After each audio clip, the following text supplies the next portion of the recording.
Papers पर signature करने के लिए वकील साहब ने जब अपना भारी सोने की निब वाला फाउंटेन पेन आगे बढ़ाया तो शीशे की चिकनी मेज़ पर रखे पानी के गिलास में एयर कंडीशनर की हल्की सी गड़गड़ाहट से महीन लहरें उठ रही थीं।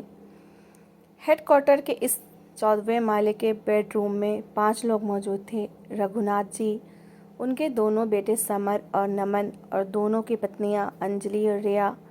कमरा पूरी तरह साउंड प्रूफ था, लेकिन वहाँ छाया सन्नाटा इतना भारी था कि हर किसी की सांसों की आवाज़ साफ सुनी जा सकती थी। ये कोई मामूली पारिवारिक जायदाद का झगड़ा नहीं था, ये बंटवारा था। Raghunath logistics and freight corporation का एक ऐसा साम्राज्य जिसे रघुनाथ जी ने 42 साल पहले अंबाला के एक धूल भरे अड्डे से सिर्फ एक सेकंड हैंड डीजल जीप चलाकर शुरू किया था। आज उस कंपनी के पास देश भर में फैले 180 भारी ट्रकों, 12 ऑटोमेटेड वेयरहाउस और हजारों कर्मचारियों का एक विशाल नेटवर्क था। लेकिन आज उसी साम्राज्य की नींव पर दो सगे भाइयों की महत्वाकांक्षा, सोच और अहंकार की कुल्हाड़ी चल रही थी। बड़ा बेटा समर 45 साल का था। उसका पूरा जीवन ट्रकों के केबिन, डीजल की गंध, गोदामों की धूल और ड्राइवरों के ढाबों पर बीता था। समर को किसी सॉफ्टवेयर की ज़रूरत नहीं पड़ती थी। वह इंजन की आवाज़ की एक छोटी सी सरसराहट सुनकर बता देता था कि पिस्टन में दिक्कत है या फ्यूल पंप में।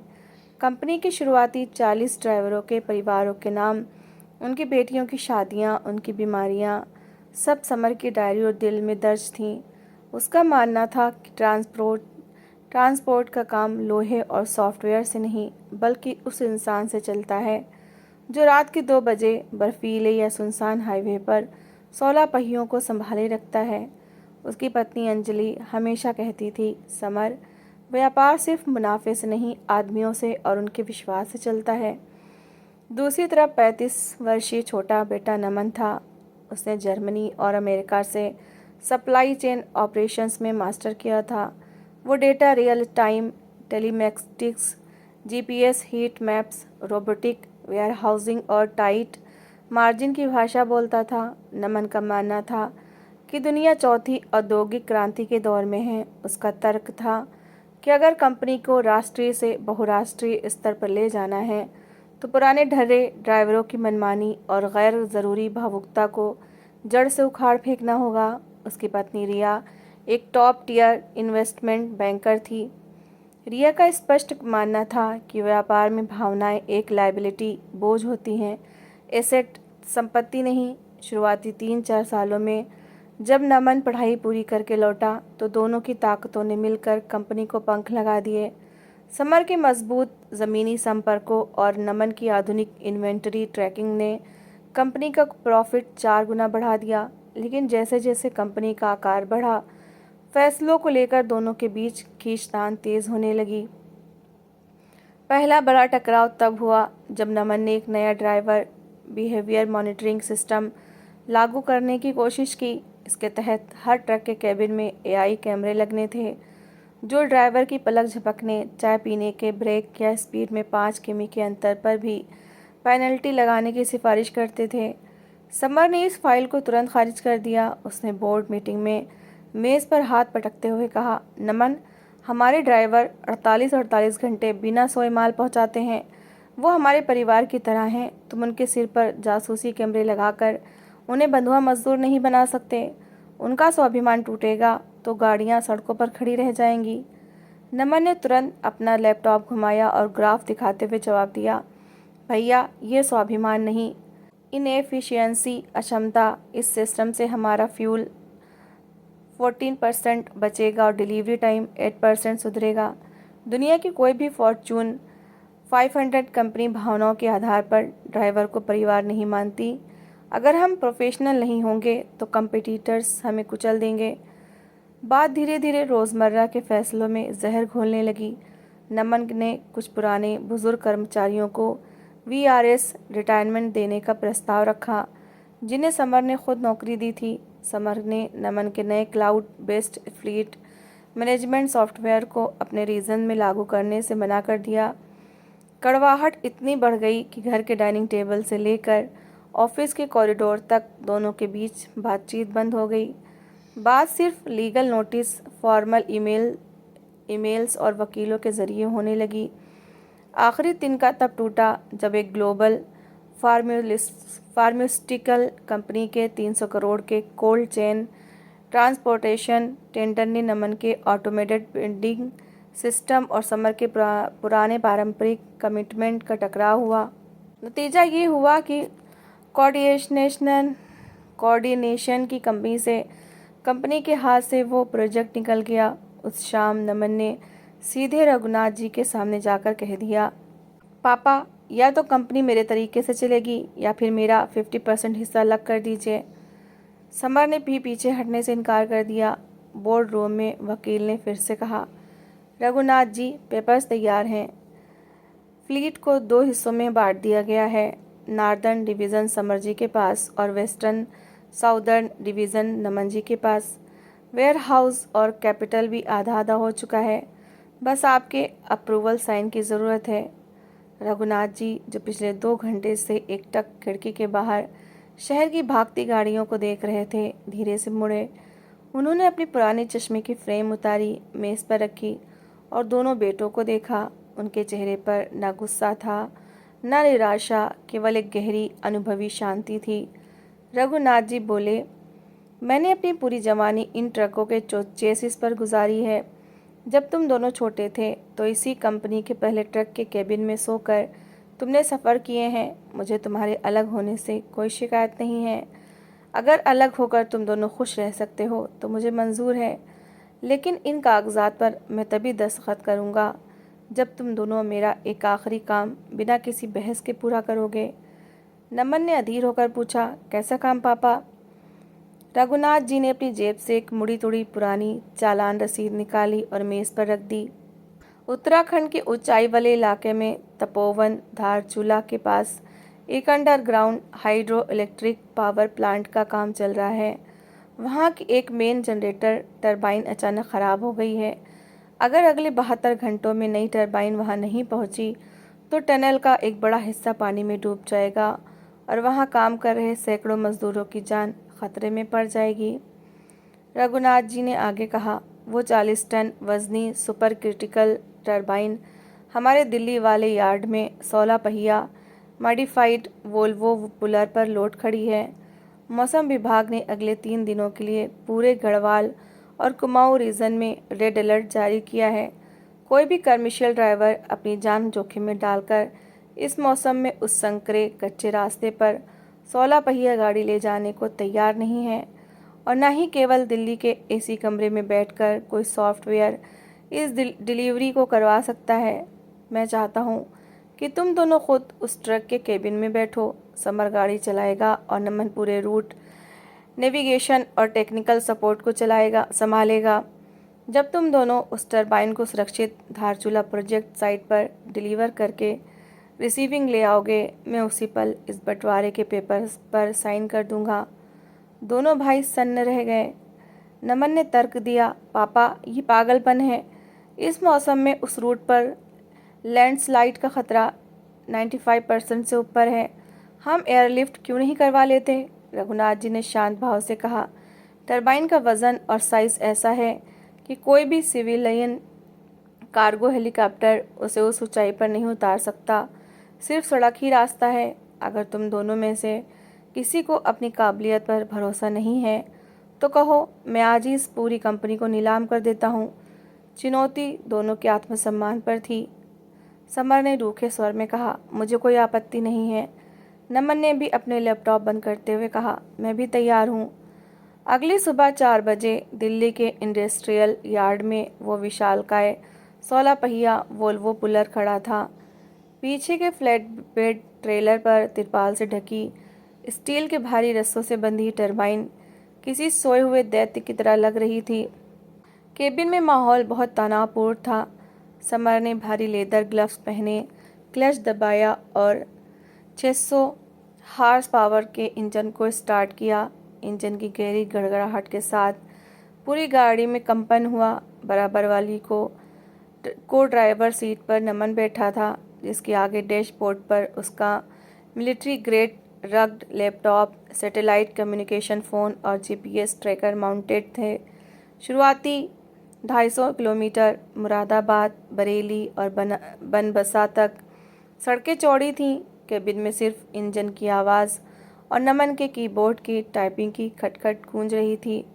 दोनों में से किसी ने एक दूसरे से बात नहीं की, लेकिन जैसे ही गाड़ी ने टनकपुर पार किया और पिथौरागढ़ की घुमावदार पहाड़ियों पर चढ़ाई शुरू हुई, परिस्थितियां तेजी से बिगड़ने लगी। दोपहर होते होते आसमान में घने स्याह बादलों ने डेरा डाल दिया। मूसलाधार बारिश शुरू हो गई, जिसके साथ घना सफ़ेद कोहरा ऐसा छाया कि गाड़ी के हेडलाइट्स की शक्तिशाली बीम भी 10 मीटर आगे नहीं देख पा रही थी। शाम के करीब 6 बजे धारचूला से लगभग 80 किलोमीटर पहले रास्ता एक बेहद संकरी एक तरफा पहाड़ी सड़क में बदल गया। बाईं तरफ कच्ची चट्टानी दीवार थी और दाईं तरफ हजारों फीट गहरी खाई, जिसमें उफनती हुई काली नदी का शोर साफ सुनाई दे रहा था। अचानक नमन के लैपटॉप की स्क्रीन पर लाल बत्तियां जलने लगी। सैटेलाइट वेदर और टेरर स्कैनर ने बीप की तीखी आवाज़ दी। नमन हड़बड़ाकर चिल्लाया, भैया ब्रेक लगाइए, तुरंत गाड़ी रोकिए। हमारे ठीक आगे 2 किलोमीटर पर जियो सेंसर डेटा भारी लैंडस्लाइड दिखा रहा है। आगे का रास्ता किसी भी पल धंस सकता है, हमें यहीं रुकना होगा। समर ने ब्रेक पर हल्का दबाव बनाया, लेकिन गाड़ी को पूरी तरह नहीं रोका। उसने केबिन की खिड़की का शीशा थोड़ा नीचे गिराया। बाहर बर्फीली हवा और पानी की बौछारें अंदर आ रही थीं। समर ने अपनी गर्दन बाहर निकाली, ऊपर पहाड़ की तरफ देखा, फिर नीचे खाई की तरफ बहते पानी के रंग को ध्यान से देखा। समर ने खिड़की बंद की, गियर डाउन किया और एक्सीलेटर दबा दिया। नमन गुस्से से अपनी सीट बेल्ट खींचते हुए चीखा, आर यू मैड? क्या आप पागल हो गए हैं? आप स्क्रीन नहीं देख रहे? प्रोबेबिलिटी मॉडल कह रहा है कि आगे जाना 99% सुसाइडल है। अगर हम आगे गए तो मलबे के साथ खाई में चले जाएंगे। समर ने स्टीयरिंग पर अपनी पकड़ मजबूत करते हुए बेहद ठंडे लेकिन कठोर स्वर में कहा, नमन, अपने इस खिलौने से आंखें हटा और बाहर देख। ऊपर से गिरते पानी में लाल मिट्टी और छोटी कंकड़ियां आ रही हैं। इसका मतलब लैंडस्लाइड हमारे 2 किलोमीटर आगे नहीं, बल्कि ठीक हमारे सिर के ऊपर हो रहा है। अगर हम यहाँ 5 मिनट भी खड़े रहे तो ऊपर की पूरी चट्टान सीधे हमारे केबिन पर गिरेगी। आगे का रास्ता ढलान पर है और वहाँ चट्टान ग्रेनाइट की है जो पानी में नहीं कटती। हमें उस अंधे मोड़ को पार करके उस ओपन शेड वाले टनल कट के नीचे पहुँचना ही होगा। नमन की सांसें अटक गई। उसने देखा कि ट्रक के ठीक ऊपर से छोटे छोटे पत्थर शीशे पर गिरने लगे थे। समर ने बिना डरे 16 पहियों के हर एक इंच के संतुलन को संभालते हुए खाई के बिल्कुल किनारे से गाड़ी को मोड़ दिया। गाड़ी का पिछला टायर सड़क के किनारे की मिट्टी को छूकर निकला। जैसे ही वोल्वो पुलर उस अंधे मोड़ को पार करके सुरक्षित चट्टानी ओवरहैंग के नीचे पहुंचा, ठीक पीछे जहां वो 2 मिनट पहले खड़े थे, पहाड़ का एक बहुत बड़ा हिस्सा भीषण गर्जना के साथ टूटकर नीचे खाई में समा गया। धूल और पत्थरों का गुबार उठा। नमन का पूरा शरीर पसीने से भीग चुका था।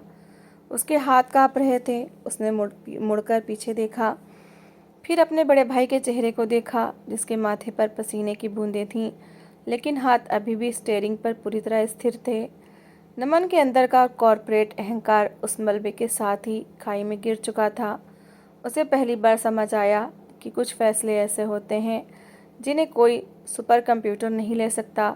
उन्हें सिर्फ वही ले सकता है जिसने अपनी पूरी ज़िंदगी कुदरत और सड़कों के मिजाज को समझने में बिताई हो।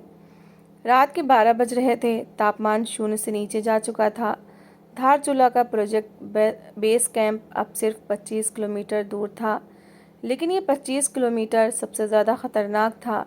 अचानक वोल्वो के डिजिटल डैशबोर्ड पर लाल रंग की अलार्म लाइट जल उठी और उस एक तीखी बीप गूंजने लगी।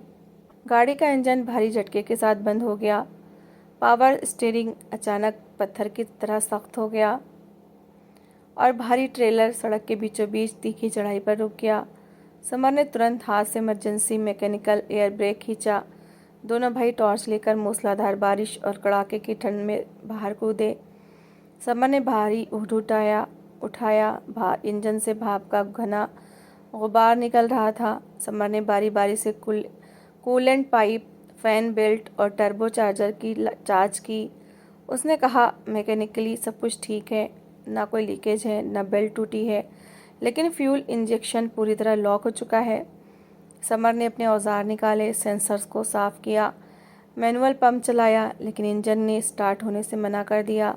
समय तेज़ी से बीत रहा था, रात के 1:30 बज चुके थे। अगर सुबह 5 बजे तक टरबाइन नहीं पहुंचती तो पावर प्रोजेक्ट का मेन चैम्बर पानी से भर जाता। समर हताश होकर ट्रक के भारी बम्पर पर बैठ गया। उसके हाथ ठंड से सुन्न पड़ चुके थे और आंखों में बेबसी थी। नमन, ये नया इलेक्ट्रॉनिक इंजन मेरी समझ से बाहर है। इसमें कोई ऐसा लॉक लग गया है जो मेरे किसी औजार से नहीं खुल रहा। हम हार गए। पापा की बात सही थी। तभी नमन आगे बढ़ा। नहीं भैया, हम नहीं हारे।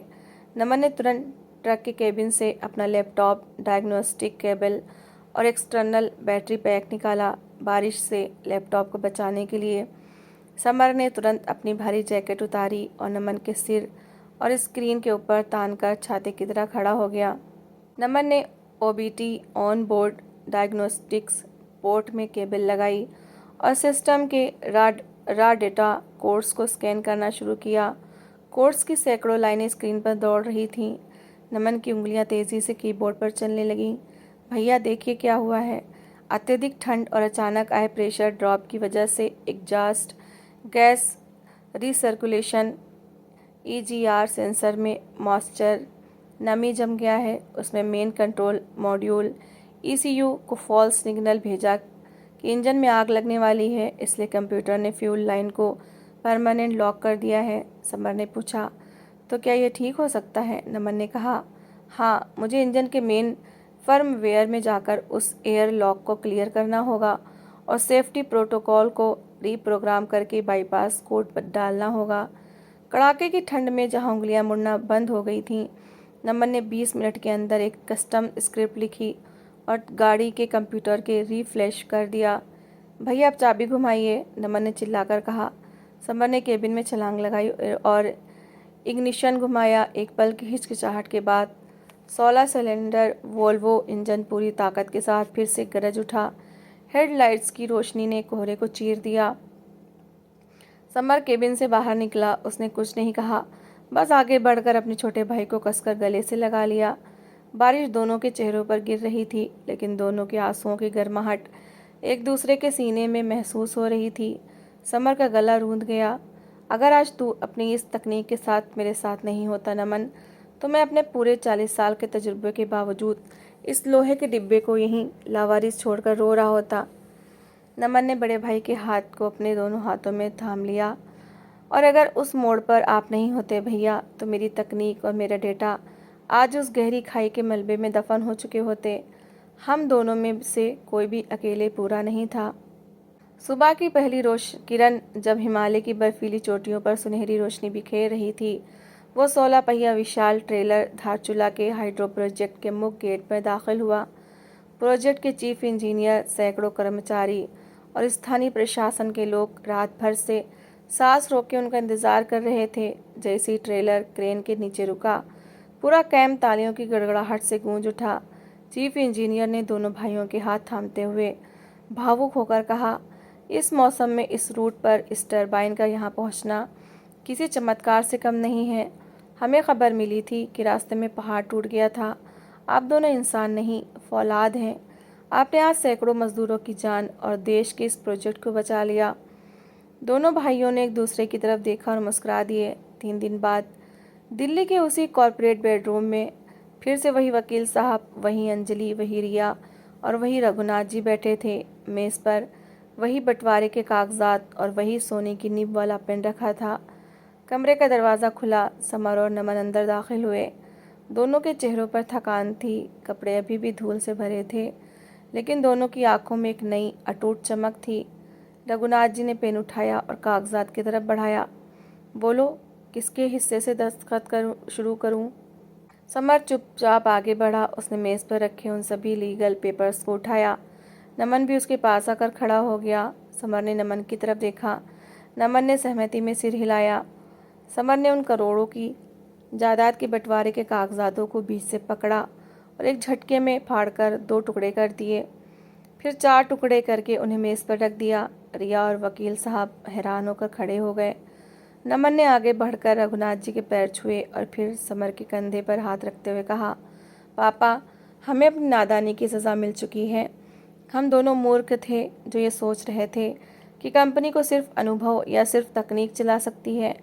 उस पहाड़ ने हमें सिखा दिया कि समर भैया इस कंपनी की मजबूत चेसिस और फौलादी इंजन है और मैं इस कंपनी का स्टीयरिंग और नेविगेशन सिस्टम हूँ। इंजन बिना स्टीयरिंग के खाई में गिरेगा और स्टीयरिंग बिना इंजन के 1 इंच आगे नहीं बढ़ सकता।